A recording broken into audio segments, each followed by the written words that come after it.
Hello student, my name is Rakesh Kumar. चलिए शुरू करते हैं आज।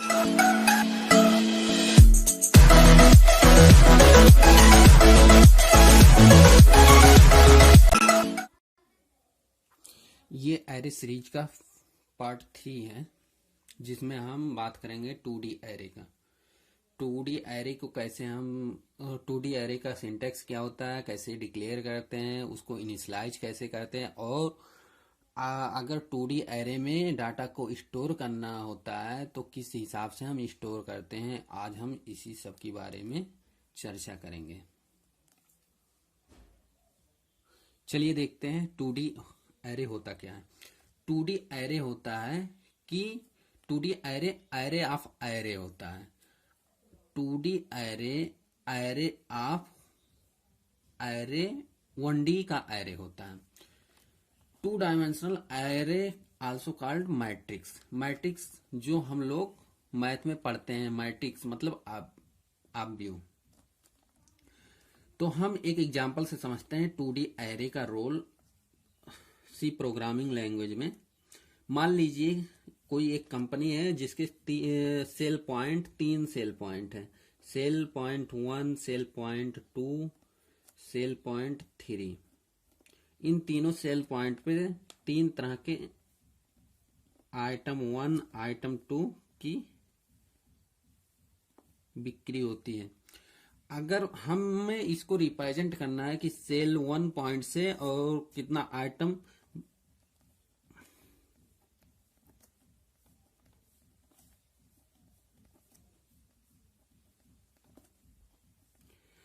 तो इस तरह से हम रिप्रेजेंट करेंगे, एक टेबल में रिप्रेजेंट करेंगे। अगर इस टेबल को, ये टेबल क्या है, एज ए मैट्रिक्स ही तो कर रहा है।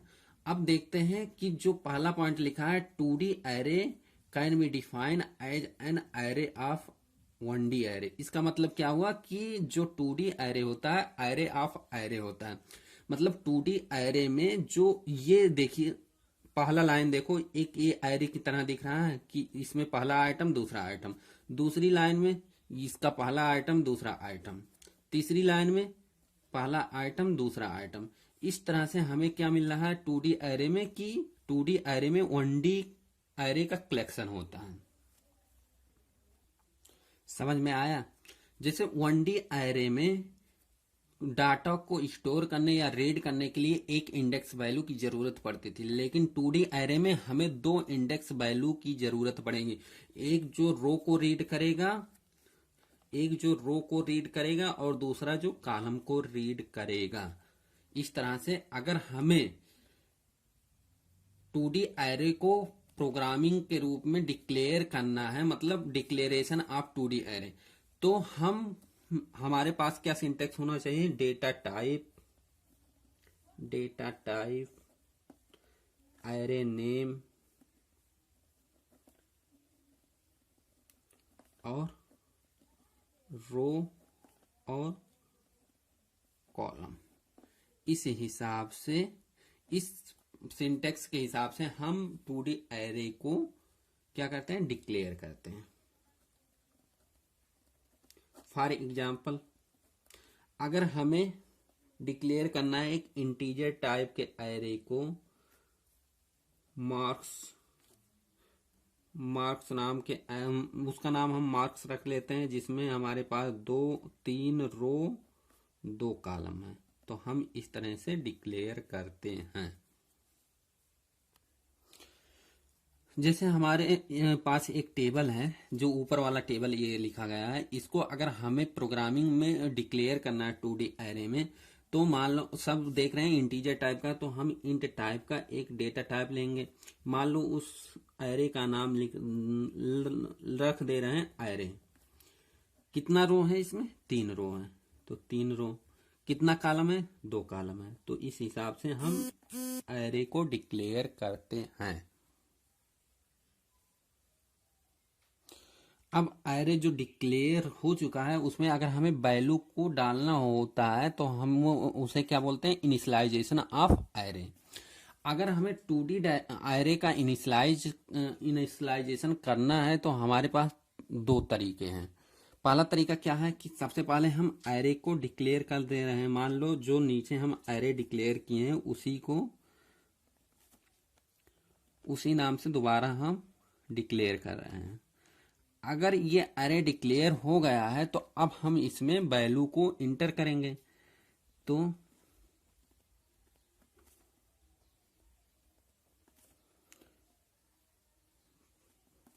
ब्रेसेस के अंदर एक अंदर और ब्रेसेस लगाएंगे 100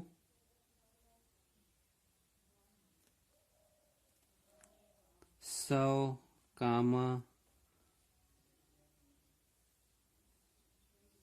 101 102 कामा 201 401 कामा 400। इस हिसाब से हम एरे का 2D एरे का इनिशियलाइजेशन करते हैं। यह पहला तरीका ये हुआ। दूसरा तरीका हम सिंपल ऐसे ही लिखते रहे हैं एरे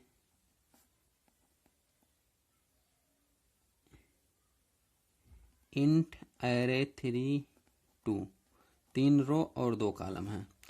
अगर हमें इस एरे को इनिशियलाइज करना है तो सिंपल सा हम मझले ब्रैकेट में लिख देंगे 100 कामा 1 कामा 2 कामा 201 कामा 401 कामा 400।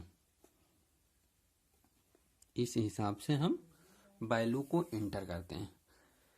तीसरा तरीका क्या है? अगर मान लो हमारे पास एक एरे है, यही सेम एरे हम ले रहे हैं, तो सबसे पहले डिक्लेयर करेंगे। अगर हमें उसे इनिशियलाइज करना है तो इस तरह से हम इनिशियलाइज करेंगे। ये तीसरा तरीका है। तीसरा तरीका कुछ नहीं है, जो पहला है उसी को हम सिर्फ रो वाइज लिख दे रहे हैं 100 कामा 101।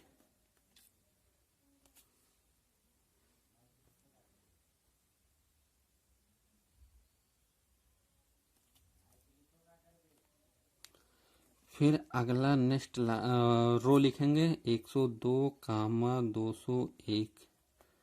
हमारे पास जो ये टेबल है इसी को इनिशियलाइज करके बता रहे हैं आपको। ये हमारे पास 401 कामा 400। इस तरह से हम डिक्लेयर कर देते, इनिशियलाइज कर देते हैं। बस इस 3 तरीके से हम एरे को इनिशियलाइज कर सकते हैं। और एक पॉइंट और नोट कर लीजिए, अगर मान लीजिए हम एक 2D एरे बना रहे हैं इंट टेबल, जिसमें कितना रो है? 2 रो है, 3 कॉलम है, तो चाहे तो हम इसको डायरेक्टली यहाँ इनिशियलाइज कर सकते हैं। इक्वल लगा के यहाँ हम मझले ब्रैकेट में 1 कामा 1 लिख दिए और यहाँ मझले ब्रैकेट में 2 लिख दिए। हम ये बताना चाह रहे हैं कि जैसे इसमें 2 रो है, 3 कॉलम है, तो पहले रो में हम देख रहे हैं 2 ही एलिमेंट है। तीसरा, अगर हमारे पास ये ब्रेसेस लगा है, अगर तीसरा एलिमेंट नहीं है तो बाय डिफॉल्ट 0 होगा। जैसे दूसरे रो में सिर्फ एक एलिमेंट है, बाकी 2 एलिमेंट हम नहीं लिखे हैं, तो मतलब उस 2 एलिमेंट की जगह पे 0 होगा। 0 इनिशियलाइज होता है, ना कि गार्बेज वैल्यू इनिशियलाइज होती है। अगर यहाँ स्टैटिक लगा रहे हैं तब 0 इनिशियलाइज होगा, STATIC से स्टैटिक। अगर स्टैटिक नहीं लगा रहे हैं तो क्या वहां स्टोर होगा? गार्बेज वैल्यू स्टोर होगा। अगर एरे को हम एक ही लाइन में इनिशियलाइज कर रहे हैं, मान लो हम एक एरे लेते हैं इंट एरे 2 3। अगर हम डिक्लेयर करके तुरंत इनिशियलाइज कर दे रहे हैं, तो हम कुछ इस तरह से, अगर हमें सिंपल एकदम लिखना है तो इस तरह से हम लिख सकते हैं। अगर सिंपल नहीं लिखना है तो हम दूसरा तरीका, इस तरीके से हम स्टोर कर सकते हैं, या तो इस तरीके से स्टोर कर सकते हैं। मतलब दोनों लाइन को एक ही लाइन में कंबाइन कर सकते हैं। अगर हम एक ही लाइन में कंबाइन कर रहे हैं तो रो और कॉलम की साइज, चाहे तो रो और कॉलम की साइज दें या ना दें, ये वैलिड है। मान लो कोई कह रहा है कि इंट एरे, इस तरह से भी हम इनिशियलाइज कर सकते हैं। सेम 12, 34, 23, 45, 56, 45। जैसे मैट्रिक्स में क्या होता है, अगर कॉलम डिसाइड है, मान लो कॉलम डिसाइड, कितना यहाँ कॉलम है, 3 कॉलम है, तो हम रो निकाल सकते हैं। यहाँ देख रहे हैं कितना एलिमेंट है, टोटल 6 एलिमेंट है, 3 कॉलम बनाना है, तो कितना रो होगा, एक रो ये होगा, दूसरा रो ये होगा। तो यहाँ रो की साइज मेंशन करना जरूरी नहीं है। तो यहाँ देखिए, इसलिए एक पॉइंट हम लिख दिए हैं पहले से, while initialising an array it is necessary to mention the second dimension means column whereas row is optional। मतलब अगर हम array को इनिशियलाइज करते समय हमें कॉलम वाले साइज को लिखना जरूरी होता है, रो ऑप्शनल होता है। तो अगर हम बात करें कि इस तरह से हम array को इनिशियलाइज कर सकते हैं, कोई नहीं। क्यों? क्योंकि इसमें ना तो रो की साइज पता है ना तो कॉलम की। इस तरह से हम किसी एरे को इनिशियलाइज कर सकते हैं। मान लो यहाँ 2 लिख दिया गया है, यहाँ कुछ नहीं, ब्लैंक। तो इस तरह से भी नहीं कर सकते हैं। क्यों? कि अगर मान लो इसी की बात करें कि रो की साइज क्या है, 2 है। अब एक रो में, या पहले रो में मान लो हमारे पास, इससे देखें तो एक रो में 2 भी एलिमेंट हो सकते हैं, 3 भी एलिमेंट हो सकते हैं, 4 भी एलिमेंट हो सकते हैं। लेकिन दूसरे में क्या होगा कि अगर पहले रो में 4 एलिमेंट है तो दूसरे में 2 एलिमेंट है, बाकी 2 गार्बेज वैल्यू आएगी। तो इसलिए यहाँ कॉलम लिखना जरूरी होता है। 2D एरे को डिक्लेयर इनिशियलाइज करते समय कॉलम की साइज लिखना जरूरी है, जबकि रो ऑप्शनल होता है। नेक्स्ट हम देखते हैं कि 2D एरे में डाटा को कैसे स्टोर करते हैं। तो 2D एरे में मान लो हमारे पास एक ABC नाम का एरे है जिसमें N1 रो है, N2 कॉलम है। तो टोटल एलिमेंट कितना होगा, N1 इंटू N2 होगा।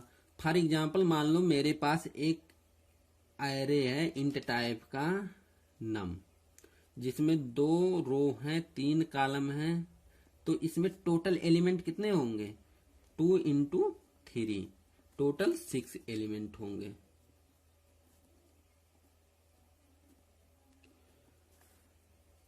अगर हम इसके कॉन्सेप्चुअल स्ट्रक्चर की बात करें तो कुछ इस तरह से 2 रो और 3 कॉलम में स्टोर होगा। अगर 2 रो और 3 कॉलम में स्टोर होगा तो इसको स्टोर करने के लिए रो के लिए एक वेरिएबल की जरूरत पड़ेगी, कॉलम के लिए एक वेरिएबल की जरूरत पड़ेगी। मतलब यहाँ 2 इंडेक्स की जरूरत पड़ेगी। मान लो हम वेरिएबल रो के लिए आई डिक्लेयर कर दे रहे हैं, ले रहे हैं, और जे के लिए, रो के कॉलम के लिए जे। तो ये कौन सा इंडेक्स है, 0, ये 1 वाला है, ये 0, 1, 2। तो यहाँ कौन सी वैल्यू आएगी, 0, 0 वाली वैल्यू आएगी, यहाँ 0, 1 वाली वैल्यू आएगी, यहाँ 0, 2 वाली वैल्यू आएगी, यहाँ क्या आएगी, 1, 0 वाली वैल्यू आएगी, यहाँ 1, 1 वाली वैल्यू आएगी, यहाँ क्या आएगी, 1, 2 वाली वैल्यू आएगी। अगर हम इसको फंक्शन से वैल्यू को स्टोर कराना चाह रहे हैं, फॉर लूप से कराना चाह रहे हैं, तो कैसे करेंगे। सबसे पहले मान लो हम इसी वैल्यू में इंट num 2, 3। ये हम पहले एरे को डिक्लेयर कर रहे हैं। अब एरे में डाटा को इंटर करने के लिए कम से कम हमें 2 वेरिएबल की जरूरत पड़ेगी जो रो और कॉलम को डिसाइड करेगा।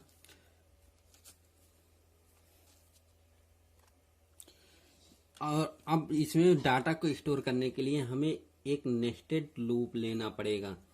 जो पहला वाला लूप है इसमें हम रो जो ये i = 0, आई जो यहाँ कंडीशन लगाएंगे रो के हिसाब से कंडीशन लगाएंगे। कितना हमें रो चाहिए? 2 चाहिए, तो लेस देन 2 लिख दे या लेस देन r = 1 लिख दे, लेस देन हम 2 लिख दे रहे हैं। और i++ इसके अंदर नेस्टेड लेंगे क्योंकि कॉलम वाइज भी चलना हमें। तो for j = 0, j less than और 3, j++।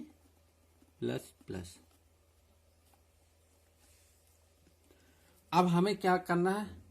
वैल्यू को क्या करना है? इंटर करना है। तो हमें क्या करना पड़ेगा? scanf फंक्शन के द्वारा वैल्यू को इंटर करेंगे। %d एंड कहाँ इंटर करेंगे? नम वाले 2D एरे में किस इंडेक्स पे? i, j। इस फंक्शन के द्वारा हम 2D एरे में डाटा को स्टोर कर सकते हैं। जैसे देख लेते हैं, i की वैल्यू 0 तो i लेस देन ये ट्रू होगा कंडीशन, तो इस लूप पे आएगा। तो j = 0 ये भी कंडीशन ट्रू है। तो scanf फंक्शन के द्वारा 0 और 0 पे वैल्यू स्टोर हो जाएगी जो हम यूजर से इनपुट देंगे। समझ में आया?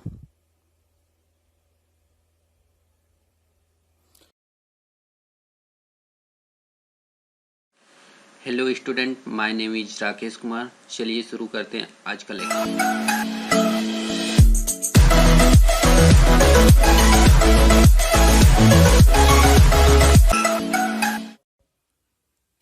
ये है एरे सीरीज का पार्ट 4 वीडियो, जिसमें इसमें डिस्कस करेंगे कि 2D एरे को मेमोरी में रिप्रेजेंट कैसे करते हैं।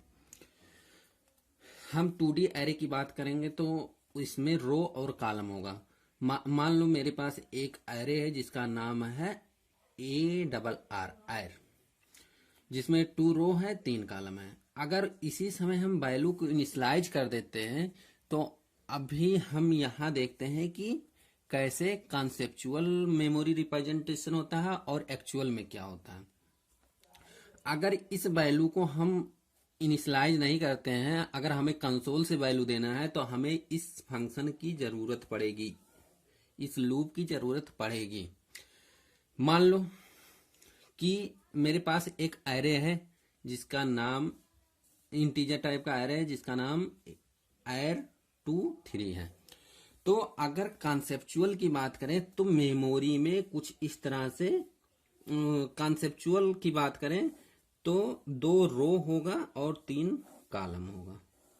2 रो हो गया और 3 कॉलम हो गया।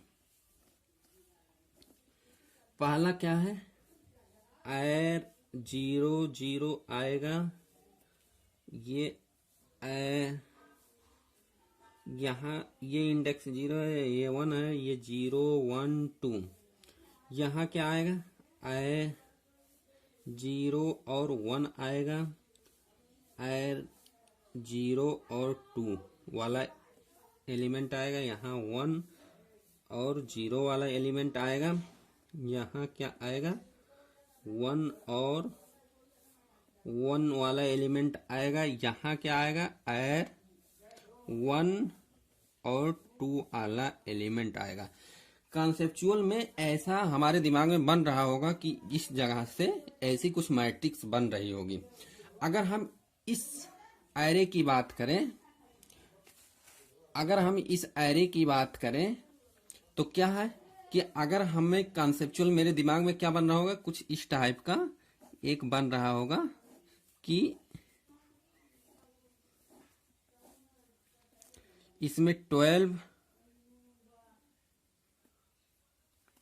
फिर 34, फिर 23, 45, 56, 45 इस तरह से बन रहा होगा। लेकिन एक्चुअल में क्या होता है कि जब मेमोरी में रिप्रेजेंट होता है ये एरे, तो इस टाइप से 2D इस टाइप से रिप्रेजेंट नहीं होता, या वो लीनियर टाइप में होता है, या तो रो मेजर रिप्रेजेंटेशन होगा या तो कॉलम मेजर। ये कंप्यूटर के मेमोरी के हार्डवेयर पे डिपेंड करेगी कि किस टाइप से 2D एरे स्टोर होगा। तो हम चलिए देखते हैं कि row major representation 2D array का कैसे करते हैं।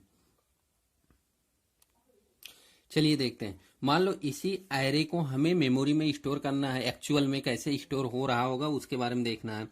तो इसमें 2 रो है, 3 कॉलम है, तो कितने एलिमेंट टोटल होंगे? 2 इंटू 3 क्या होगा? 6 एलिमेंट होंगे।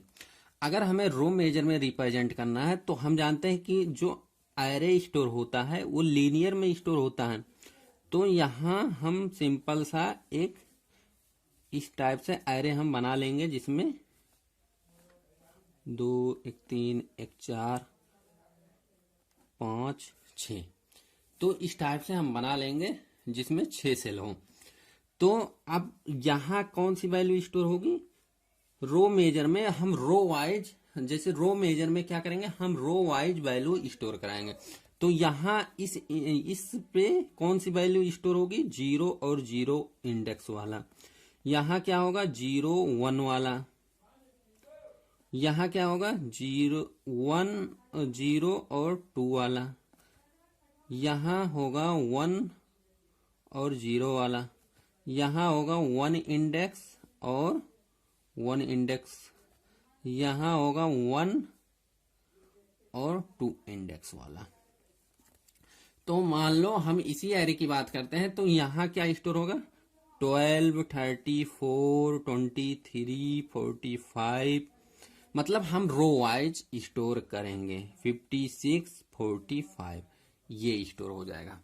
मान लो पहले इंडेक्स का इसका बेस मेमोरी जो है 2001 है, तो 34 जहां स्टोर है इसका एड्रेस क्या होगा? क्योंकि ये इंटीजर टाइप का है, हम जानते हैं कि एक इंटीजर 2 बाइट स्थान लेता है, तो ये नेक्स्ट क्या होगा? 2003। नेक्स्ट का बेस एड्रेस क्या होगा? 5, 7, 9, 11। तो ये क्या है? इंडेक्स है। ये क्या है? Address, memory address.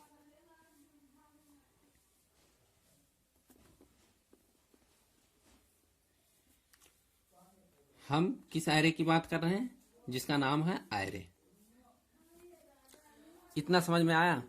तो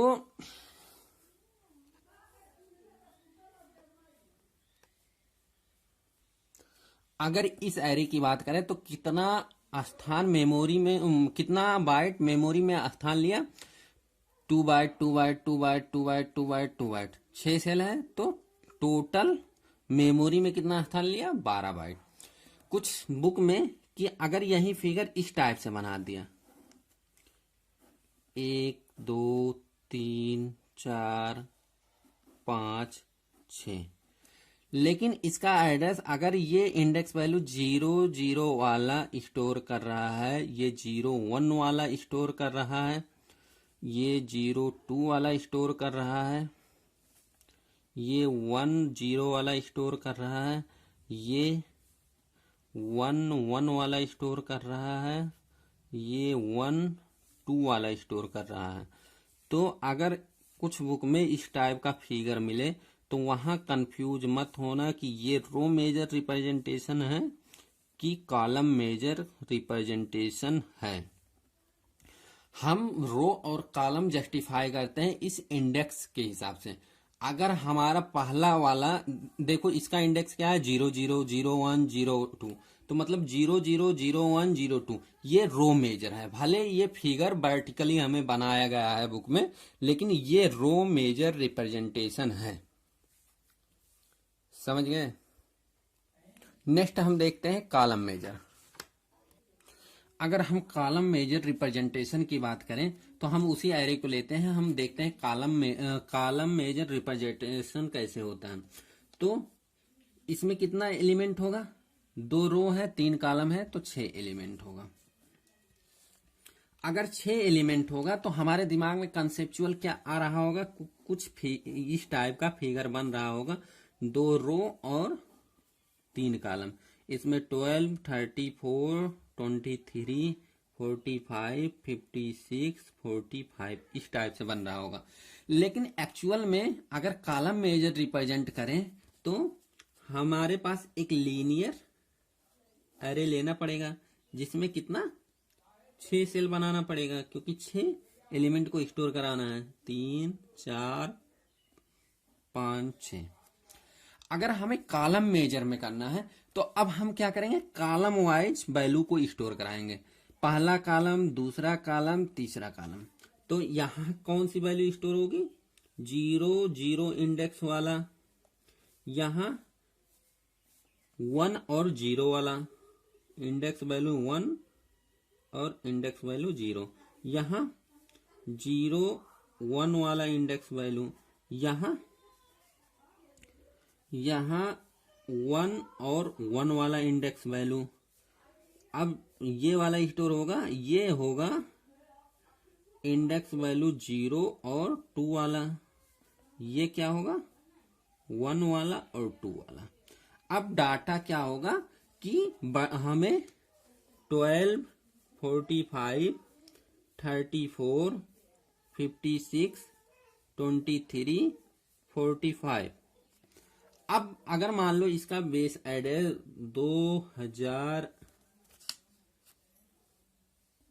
2001 है, इसका होगा 2003, इसका होगा 2005, इसका होगा 2007, इसका होगा 2009, इसका होगा 2011। तो कुछ इस तरह से स्टोर होगा। अगर हम कंपेयर करें कॉलम मेजर और रो मेजर रिप्रेजेंटेशन में, तो जो कॉलम मेजर मान लो 56 वाला एलिमेंट में जो कॉलम मेजर के जिस एड्रेस पे स्टोर है उसका एड्रेस है 2007, लेकिन वहीं रो मेजर में 56 वाला का एड्रेस 2009 है। समझ में आया कि नहीं, ये दोनों बेसिक डिफरेंस हैं। चलिए और एक एग्जांपल से समझते हैं। मान लीजिए मेरे पास एक फ्लोट टाइप का एरे है, फ्लोट ए, जिसमें 2 रो है 2 कॉलम है। मान लो इसमें वैल्यू इसी समय हम इनिशियलाइज कर दे रहे हैं। 2 रो है 1.2 कामा 1.3, पहला रो हो गया। दूसरा 1.8 कामा 1.9। ये मान लो मेरे पास एक एरे है फ्लोट टाइप का। अगर फ्लोट टाइप का एरे है और रो मेजर रिप्रेजेंटेशन करना है, रो मेजर रिप्रेजेंटेशन करना है,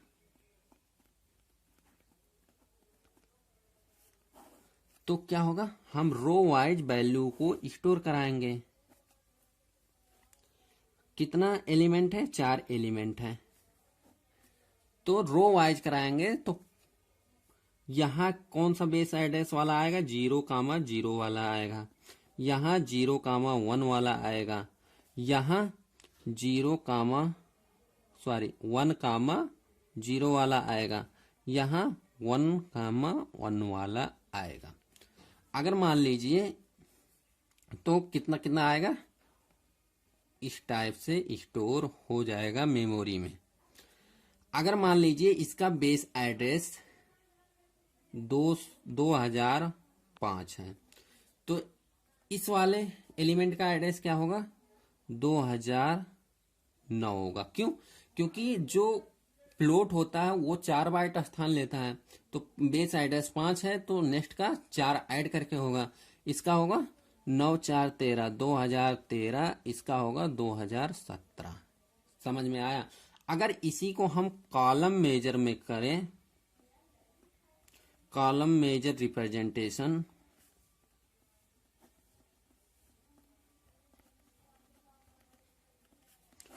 तो अब क्या होगा, हमें कॉलम वाइज करना पड़ेगा। मान लीजिए हम फिगर बनाएं, यहां क्या आएगा, 0 और 0 वाला आएगा। यहां अब क्या आएगा, 1, 0 वाला आएगा। यहां क्या आएगा, 0, 1 वाला आएगा। यहां क्या आएगा, 1, 1 वाला। तो यहाँ 1.2, 1.8, 1.3, 1.9। अब अगर इसका एड्रेस 2005 है तो इसका 2009 होगा, इसका 2013 होगा, इसका 2017 एड्रेस।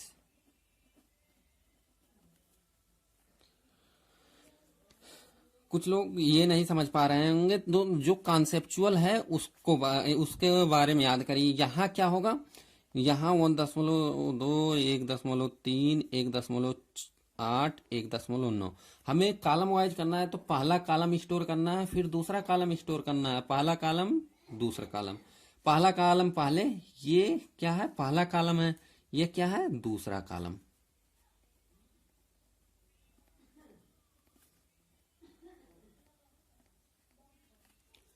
समझ में आया? तो ये जो फ्लोट वाला एरे है वो कितना स्थान ग्रहण करेगा, प्रत्येक एलिमेंट के लिए 4 बाइट करेगा। तो कितना टोटल एलिमेंट है, 4 एलिमेंट है, तो 4 चौका 16 बाइट स्थान मेमोरी में ऑक्युपाई करेगा, ग्रहण करेगा। आज के लिए क्यूटीवी क्या है, इस वीडियो के लिए क्यूटीवी है कि मेरे पास एक एरे है नम नाम का, जिसमें 5 कॉलम है, 5 रो है, 5 कॉलम है। तो आप लोग ये कमेंट बॉक्स में बताना है कि इसमें कितना मैक्सिमम एलिमेंट हो सकता है, maximum element in num array, और तो मैक्सिमम कितने मेमोरी में स्थान ग्रहण करेगा। किस फॉर्मेट में आपको आंसर देना है, हैशटैग QTV, फिर अपना आंसर देना है जो लिखना है। वीडियो देखने के लिए थैंक यू। इस